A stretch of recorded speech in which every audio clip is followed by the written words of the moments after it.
Dans le prochain épisode d'Ici tout commence. Tandis que Suleiman met sa santé en danger pour sauver Deva, Enzo n'en fait qu'à sa tête. Tom est quant à lui en couple avec Florence. Attention, les paragraphes qui suivent contiennent des spoilers sur l'épisode d'Ici tout commence diffusé demain soir sur TF1.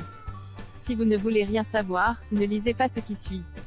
Mercredi 16 mars dans Ici tout commence.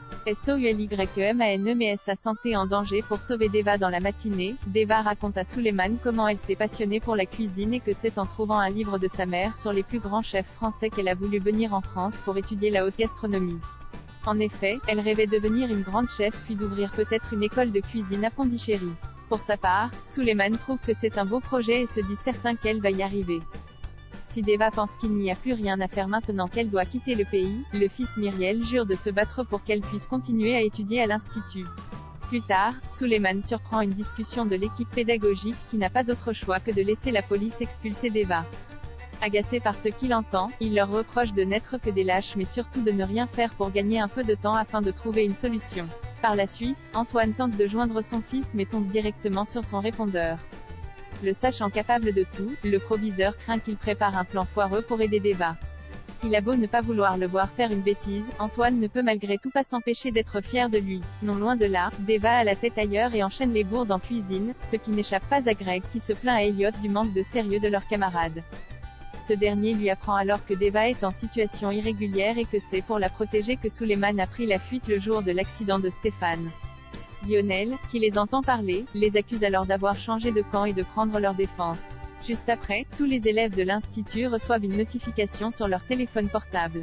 En effet, Suleiman enregistre un live au studio. Pour sauver Deva et protester contre son expulsion, le jeune homme annonce qu'il entame une grève de la faim. Tant que Deva sera menacé de devoir quitter le pays, il ne mangera ni ne boira plus rien. Ayant vu le direct de Suleiman, Tessier retrouve Antoine. Afin d'éviter une mauvaise presse à l'institut, le directeur enjoint Antoine à entendre raison à son fils. Toutefois, le proviseur préfère qu'il proteste pacifiquement plutôt qu'il fasse quelque chose d'illégal. De son côté, Constance intervient et signale à son collègue combien une grève de la faim peut s'avérer dangereuse.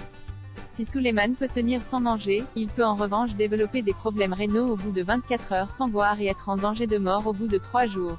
Inquiets, Rose et Antoine rejoignent donc Suleiman au studio. Étant donné qu'ils ont pris conscience de leur lâcheté, ils n'ont pas l'intention de le dissuader d'aller au bout de son combat. Cependant, Antoine refuse qu'il mette sa vie en danger et le prie au moins de boire. En vain. Deva risquant l'expulsion le lendemain, Suleiman n'a pas le temps de faire une grève de plusieurs semaines et veut frapper fort et vite.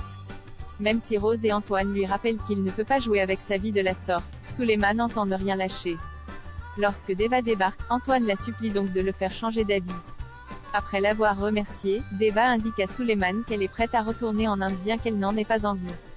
Elle lui demande donc de cesser de prendre des risques inutiles. Seulement, Suleiman veut tenir sa promesse et lui permettre de réaliser son rêve d'étudier la cuisine française.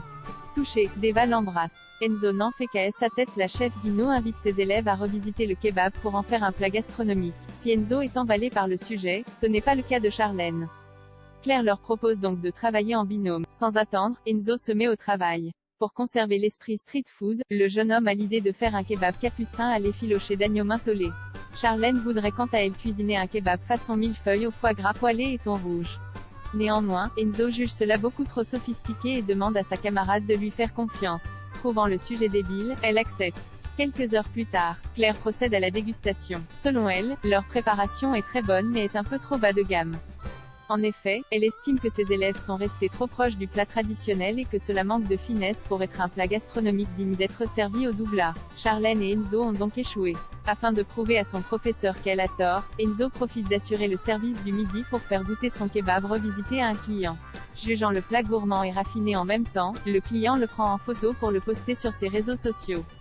Tom et Florence sont en couple à la suite de sa dernière entrevue avec Tom. Florence l'a effectivement trouvé un peu froid et craint qu'il ne soit perturbé par quelque chose. Aussi, elle a prévu de se rendre à l'institut en fin d'après-midi pour comprendre ce qu'il se passe.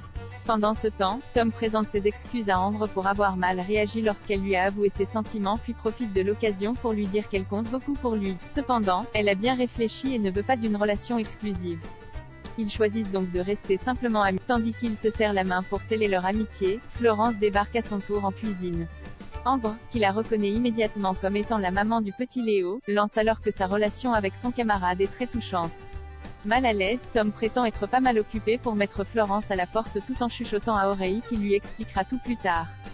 Par la suite, Tom raconte à Florence qu'il a menti au sujet de Léo car il ne se sentait pas de révéler la vérité à ses camarades. Et s'il a inventé toute cette histoire, c'est parce qu'en réalité il entretient une relation amoureuse avec Florence depuis un certain temps déjà. Immédiatement, Florence l'interroge pour savoir s'il a honte d'eux ou pire, s'il n'assume pas d'être en couple avec une femme plus âgée. Une fois qu'il a affirmé le contraire, Tom l'embrasse tendrement pour le lui prouver avant d'ajouter que cette histoire ne regarde personne. Quand Florence souligne qu'il ne compartimentait pas les choses ainsi à Paris, le jeune homme rétorque qu'il aurait dû le faire pour éviter d'avoir à se justifier. Il ne supportait plus d'entendre que sa compagne était une milf ou encore une cougar. De son côté, Florence aurait quant à elle préféré être vue comme telle plutôt qu'en étrangère. Mais pour Tom, elle n'est ni l'une, ni l'autre. C'est juste la femme qu'il aime.